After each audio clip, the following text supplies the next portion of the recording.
From the land of lakes, this is 10,000 Takes. Brought to you by Minnesota Score Radio. Wally and Eric back for yet another week. And we are ecstatic you've tuned us in as we're now into mid-June. Yes. Smack dab into summer. And let's talk about Byron Buxton, who's among the home run leaders in Major League Baseball. Yes. He's an outstanding center fielder with the glove, as we all know. He's staying on the field. He's a definite all-star when the American League takes on the National League in a few weeks in Philadelphia. He's having maybe a pinnacle season.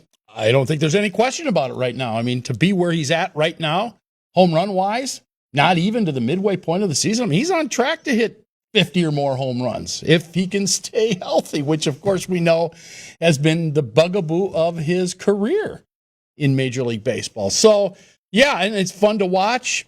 As you know, I've been pining since you and I sat down with Derek Shelton, the Twins manager, back in January, to have him bat. Please don't bat him leadoff, bat him lower in the lineup. He's been batting second or third over the last week or so. I think they need to bat him 3 or 4, to be honest with you. But I'll take second over leadoff. I mean, why would you want to bat your best guy, the guy that hits the ball over the fence, your RBI guy, in front of your 2 worst hitters who are batting 8 and 9? It just doesn't make any sense. But now they moved him down, and he has continued to hit the baseball, which brings us to another point. It helps the Twins resurface as a team that can at least compete in this Central Division in the American League. Yeah, they are on the fringe of the race. Cleveland, your squad right there near the top, and the unbelievably surprising Chicago White Sox are very much in it. Who knows? They might win it. It would be an incredible turnaround. 2 years ago, they were historically bad. You know, it was ashes and rubble, and now they're thinking about the playoffs on the south side. The other thing about Byron Buxton, and I know why they do it occasionally, because he'll play DH, but I want to see him in center field as much as possible because he's got a Gold Glove. And remember the experiment, 3 years ago? He's only going to DH. He didn't even touch the outfield grass for a whole season. And he didn't hit very well. No, he did not. I never liked that decision. So keep him in center field, bat him in the 2 or 3 hole.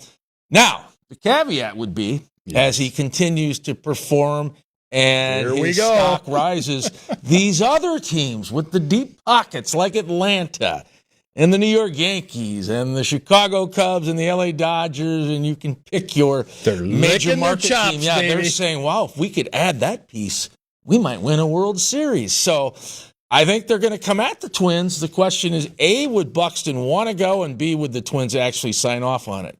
Well, I hope not. Well, I hope not, too. I mean, they're going to have to get a boatload of young players and at least 1 or 2 that can help them immediately if you're going to trade Byron Buxton. Now, he said this last year, right before the trade deadline last year. He said, I want to play my whole career here in Minnesota. And he's not really a huge rah-rah outgoing guy. You rarely hear him, in the media with some outspoken stuff. That's probably about the most outspoken he's been in his entire career. It was, because he said it during the All-Star break. Yes. And it was around, the national media, and it garnered a lot of attention. I think Byron's a lot like Joe Mauer. He fits in this market where there's not a lot of pressure. But I do wonder deep down if he thinks about, hey, it'd be kind of fun to play in a World Series. Can you imagine showcasing those talents in the Fall Classic? Look, I hope he stays. I'm not saying that I want the Twins to deal him, but if somebody makes an offer that's a whopper, and they include cash. Yeah, cash. And the Pohlads like cash. Yeah, exactly. Street cash, homie. Yeah, well, again, I still think that the main thing for the Twins is to build around this guy. Because if you are going to contend at some point in the near future, you have to send some kind of signal to your fan base. The signal that they sent last July 31st was horrible. They traded away 10 guys. 5 out of the pen. 5 out of the bullpen, which was the main thing. You traded Louis Varland, who is lighting it up as a closer now. You traded Johan Duran, who is probably the best closer in the National League right now. I mean, you gave away a bunch of guys. Do you realize if Toronto would have won that World Series against the LA Dodgers and they were a centimeter away from doing it, yes, we'd have the trifecta of doom here. Louis Varland, Sam Darnold, and Karl Anthony Towns, oh, boy. which we will get into later. Yes, yes, indeed. So I'm still of the belief that if they can hang on to Byron Buxton and Joe Ryan, get some more experience for some of these guys. Heck, Royce Lewis is starting to hit better now. He went down to St. Paul for a couple of weeks, came back after hitting 8 home runs in about 10 days, and he seems to have found his stride a little bit too. So there's a chance that they could build on what they have. But if you trade one of the main pieces away, you're saying, well, let's tack on another 2, 3, maybe 4 years before we can contend. And the ballpark's a ghost town. They're drawing even less than they did a year ago, which was the lowest when it came to attendance in Target Field history. Bad. Here's a preposterous thought. Uh-oh. Add a piece or two. Oh. Rent a player. That's not gonna happen. Well, they're not going to do it, but Tarek Skubal, man. I hear he's going to be available at the trade that's deadline. so true. The Tigers are going to be wheeling and you dealing. better get ready when we have that salary cap with a ceiling and a floor. You're going to have to spend $170 million minimum. Yes, exactly. I'm voting for that. All right. I'm also voting for an event that's coming to the Twin Cities that we're going to learn more about coming up next. Yeah, Special Olympics, Minnesota. 10K takes your Byron Buxton ticket.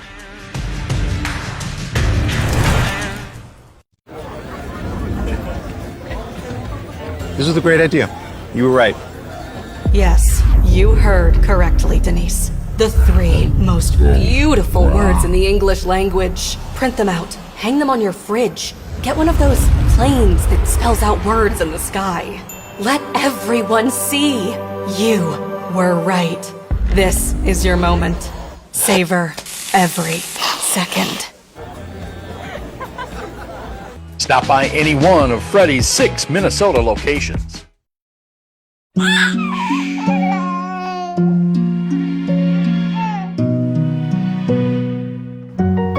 Seeing clearly matters. Being seen matters more. Nobody cares for eyes more than Pearl. With the heat of summer comes the fun of summer festivals across the state of Minnesota, and there's nothing better than Panaprog in Lakeville, running July 4th through the 12th. Lakeville has been celebrating Panaprog since 1967, and this year's festival has another great lineup of events, including the Classic Car Cruise Night in downtown Lakeville on Friday, July 10th. You'll also want to check out all the great live outdoor music and, of course, the Panaprog Carnival and Midway that's second to none. For more info on this year's events, go to panaprog.org. This message brought to you by Visit Lakeville. Welcome back. Well, if you were wondering when the next big event in the world of sports is coming to Minnesota, I got news for you. It is here starting this weekend, and it is the Special Olympics, and it's going to be, I believe, at several different venues around the Twin Cities. And joining us right now is Sara Soli. She is from the National Sports Center out in Blaine. And Sara, correct me if I'm wrong, it's going to be Huntington Bank Stadium for the opening ceremonies and some events, but tell me where all of this is going to happen so folks who are watching can maybe partake and get in on the action. Yeah, as you mentioned, the University of Minnesota will be hosting several different sporting events there, I think 10 different events. And then the city of Blaine will host 6, 5 of those being at the National Sports Center and 1 at Lucky Strike Bowling Lanes in Blaine. And Sara, this is a major event, Special Olympics USA, coming to the Twin Cities. Give us the 411, the number of athletes coming and teams. And I know these players are coming from all points on the U.S. map, aren't they? Yeah, there's over 3,000 athletes coming to town. They represent all 50 states. They're anticipating over 10,000 volunteers and 75,000 fans. So definitely a big event here in the Twin Cities.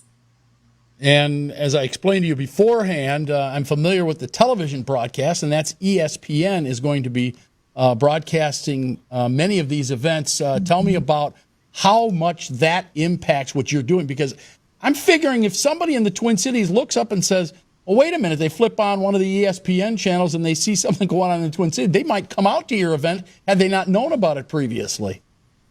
Yeah, for sure. I think, the Special Olympics has done a really good job. They have a great app available that lets you follow their game schedules. Additionally, as you mentioned, ESPN will be streaming many of the games, championship games, all of that. But everyone's welcome out to come out and cheer on these athletes. Yeah, and there's a definite, there's an organic feel to it, Sarah. I mean, this is all about pure passion and joy. What sports exactly will we see being played? Yeah, well, at the National Sports Center, we are hosting softball, soccer, flag football, golf, pickleball, and then, as I mentioned, bowling will be just down the road from us. And then Huntington Bank Stadium is the home to those opening ceremonies. What is that going to look like? Give me an idea of how that thing transpires and what that's going to look like. I love the fact that they decided to do it at the U in an outdoor stadium. Hopefully the weather holds. Right. I think that it's going to be, a very big Olympic style feel, lots of energy and excitement. They're bringing in some major musical acts. So really a party and a celebration that, sports is for all athletes. And I know, Sarah, being out at the National Sports Center, you've been connected for years with the Target USA Cup, which is the world's largest youth soccer event. It's global. That's coming up in mid-July. So having that on the resume, I'm sure the folks at the NSC are saying, okay, we can do this. We have done this kind of stuff before. So it definitely prepares you, doesn't it? It definitely does. And the Special Olympics team, they're used to putting this on year after year. They have great production crews. So for us, it's nice having a great partner come in that understands how to put on big events, and they're just utilizing the assets that we have on campus. I'm sure there are hundreds of really good stories to be told about these athletes or some of the athletes, individual stories and so on. Is there anything that you can think of off the top of your head or you've seen in a press release that people might want to follow or might want to make themselves more aware of that might be something to follow? Well, they're having this really great event at the Sports Center. It's for younger athletes, like those 2 to 7 that maybe aren't participating in the actual competition yet, but they're getting the opportunity to come and learn the sports, to just get to enjoy it and have some fun. It's called the Young Athletes Festival, and that will be at the National Sports Center. What about the potential windfall for local hotels and restaurants and bars? I mean, fans are coming in from everywhere. They've got to stay somewhere. They've got to eat. What does that look like? Yeah, I mean, as any large event comes to town, people need to, sleep somewhere. They need to dine somewhere. So I would estimate that, the economic impact will be, pretty strong here in the state of Minnesota. We know what USA Cup does. And while maybe it's not quite to the scale of USA Cup, I think it's still going to bring some really good revenue across the Twin Cities. All right. Help me now and help our fans who are watching that might come out waylay our concerns about parking and tickets. What is the process there? Because that's always a big deal for people. Yeah, I mean, I would definitely recommend that app. It is a very good guide to the games.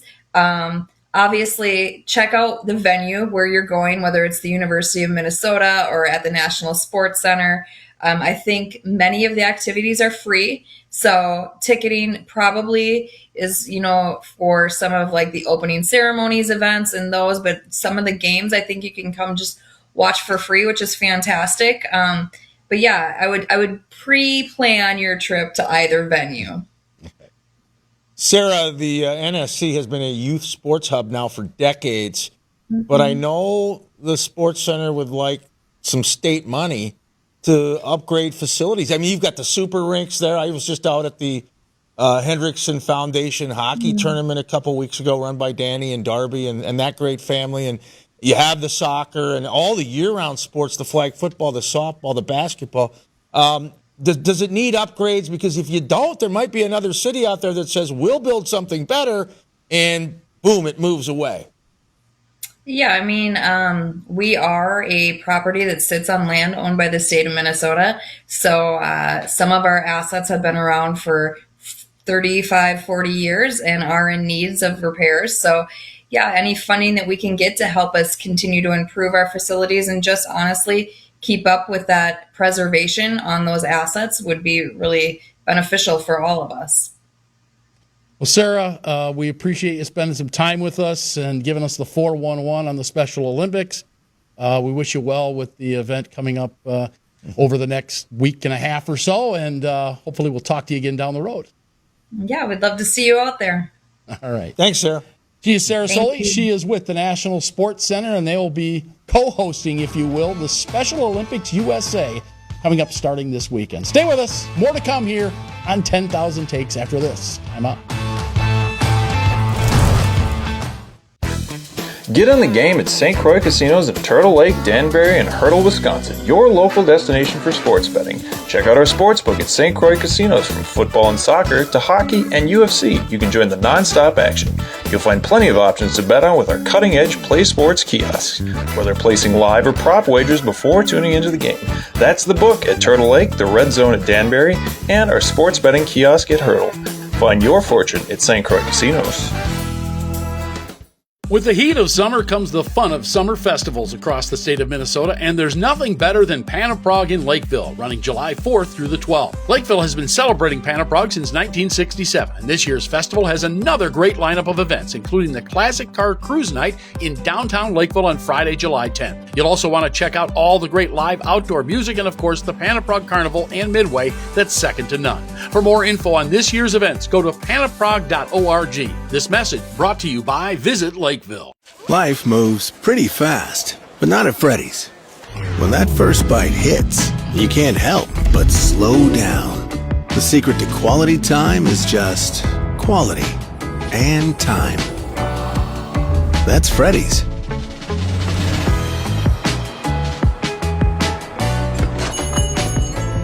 Mom, what's wrong with them? That's called quality time. Don't stare. Stop by any one of Freddy's 6 Minnesota locations. I've been meaning to give you these for many years. I think they're perfect.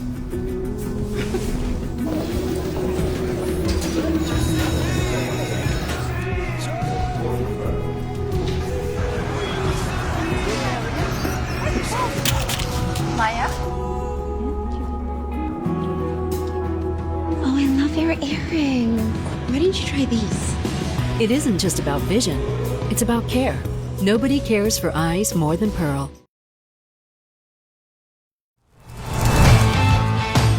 We are Minnesota Scores 10,000 Takes, and we are happy to report that there is a team that's playing well that has Minnesota written across their jerseys, and it is, once again, it's the women. It's the Minnesota Lynx, led by, no, not Nafisa Collier. She's still hurt.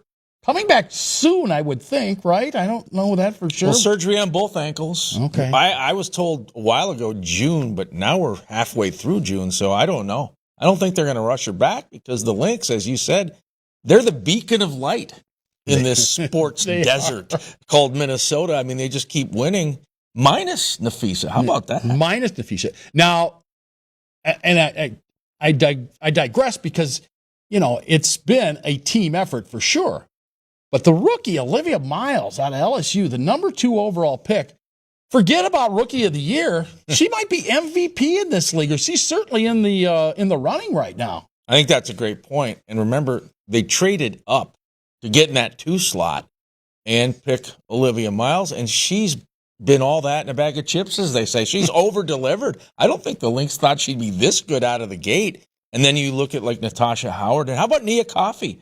They get her in the offseason, of course. Good pickup. Minnesota product out of Hopkins High. We know about Richard. We know about Amir. So this is good stuff, and we'll see if the Lynx can sustain it. There's some other very good teams like Las Vegas and Atlanta and a few others, but I think they'll be right there in the mix again. Okay. All right, let's get to it. We're talking basketball, so the unavoidable right now, and there you go. There's Kat kissing the Larry O'Brien trophy over my shoulder. So Karl Anthony Towns and the New York Knicks win the NBA title. They knock off San Antonio in 5 games. Kat wasn't tremendous in that 5th and deciding game. He only had 2 points, 10 rebounds, 3 steals, fouled out of the game. But he averaged over 20 points a game this season.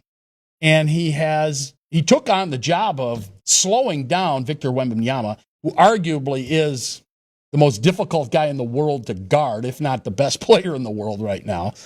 And I think that the combination of what he had to do in slowing that guy down and allowing Jalen Brunson to do his thing, that just changed the whole, thing with San Antonio. Yeah, it was a recipe for a title. And Cat muscled up Wemby. And because Wemby, as good as he is, he's a beanpole. He's thin. And Cat's got more muscle, more bulk, and it worked. And I think with Cat, whatever role they wanted him to play, in the postseason, and remember, they went 16-3. They had a 13-game winning streak. It was a historic run by the New York Knicks. Whatever Mike Brown said, hey, Cat, we want you to do this tonight, he embraced it. And, the numbers, as you said, weren't that great in the clinching Game 5.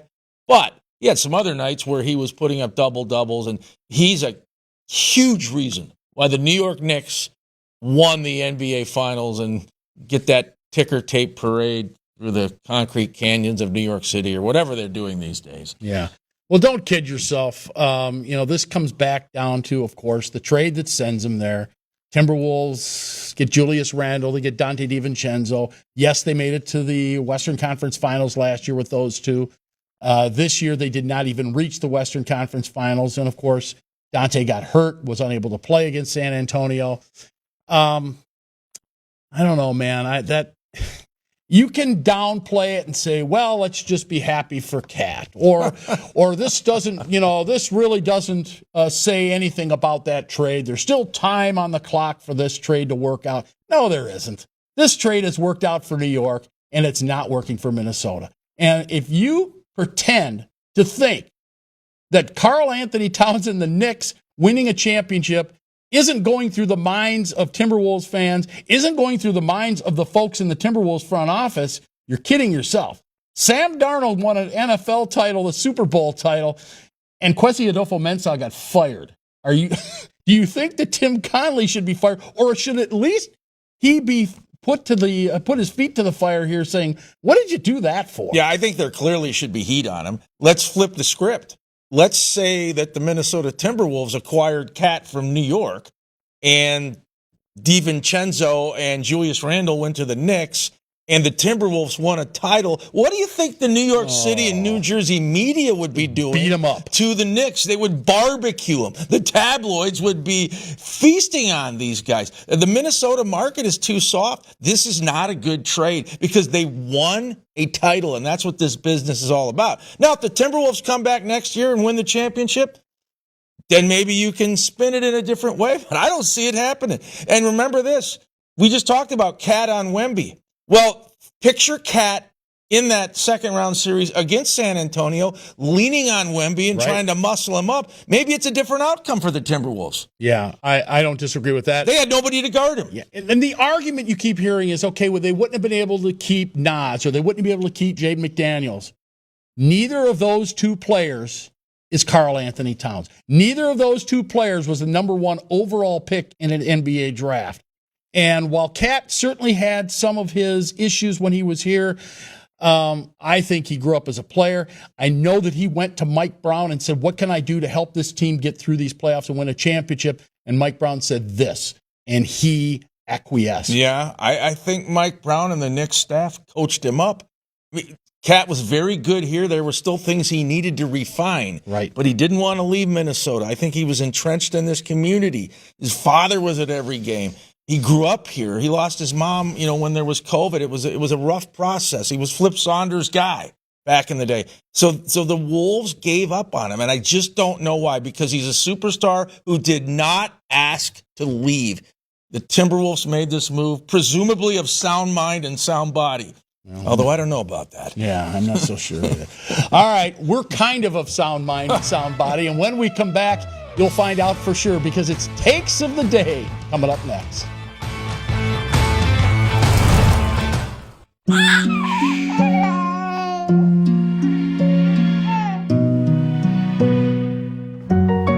Seeing clearly matters. Being seen matters more. Nobody cares for eyes more than Pearl. Get in the game at St. Croix Casinos in Turtle Lake, Danbury, and Hertel, Wisconsin, your local destination for sports betting. Check out our sportsbook at St. Croix Casinos. From football and soccer to hockey and UFC, you can join the non-stop action. You'll find plenty of options to bet on with our cutting-edge Play Sports kiosks, whether placing live or prop wagers before tuning into the game. That's the book at Turtle Lake, the Red Zone at Danbury, and our sports betting kiosk at Hertel. Find your fortune at St. Croix Casinos.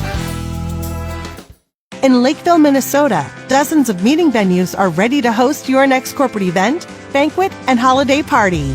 Lakeville has unique conference facilities, a variety of hotels, an abundance of team-building options, and dining that are sure to impress. For suggestions that suit your needs, please call the Lakeville Convention and Visitors Bureau at 952-469-2020 or go to visitlakeville.org. Lakeville, we mean business. 10K Takes on television as we wrap up yet another episode. Big shout out to the viewers right here in the Twin Cities, to the south of us in Med City, and of course to the north of us in the Twin Ports. And they want to know what your mood is. Yes, Are you, they do. Angry, cranky, sarcastic? Dare I say it? Maybe you're happy. What is it? Oh, maybe a little bit grumpy. As you know, University of Minnesota, Williams Arena, been around since 1928. Most notably, Gopher basketball played there, among other sports, of course, over the years. It was named after Henry Williams, longtime football coach at the U. As a matter of fact, the most successful coach in the history of the University of Minnesota, having coached from 1900 to 1921, so that's 22 years. His record, 136 wins, 33 losses, and 11 ties. That's a winning percentage. Oh, by the way, PJ Fleck, over 80%. They won a lot of football games under Henry. Well, where this story is going is, as you may have heard by now, the University of Minnesota has got a sponsor for the building, and so they're going to change the name. And we, of course, all refer to the building as the barn. It's kind of a colloquialism that we use, and it's because of its shape, yada, yada, yada. Well, so they put out a press release, the U of M did.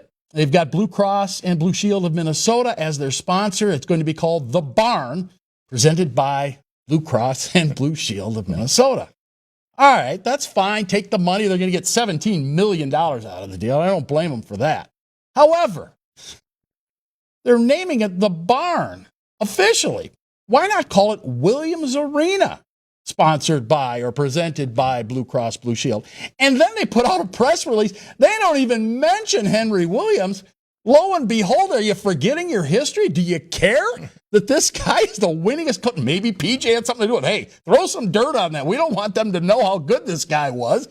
Yeah. So there you have it. The University of Minnesota taking the money and running and forgetting all about their history. I am not surprised. And the mood meter says... Yes. Cranky Yankee. Mm-hmm. Well, I hate to throw shade on you, but I've always called it the barn. Well, I like that. Well, that's fine, but maybe they could have called it Hank's house or something. But Hank's house, okay. Okay, my take of the day. Let's circle back to the WNBA and Asia Wilson, the four-time MVP with the champion Las Vegas Aces.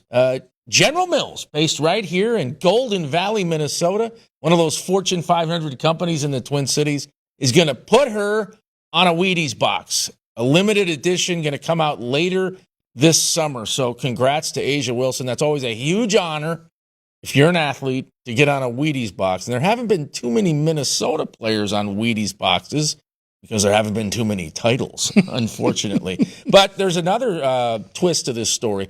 So the Aces will be in Minneapolis August 8th. They'll play the Lynx. National TV, CBS has the game. She's going to debut her new sneaker, the Nike A2.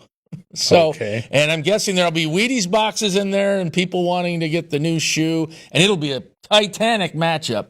The Aces and the Lynx, two teams that could very well meet in the WNBA Finals. They played just a few days ago out there in Vegas. And the Aces were able to win the game. So congrats to Asia Wilson as she's honored by General Mills. Yes, the Aces are Aces. That's right. She's the ace of the Aces. The ace of the Aces. All right, we're going to say goodbye. This is 10K Takes, your sports ticket.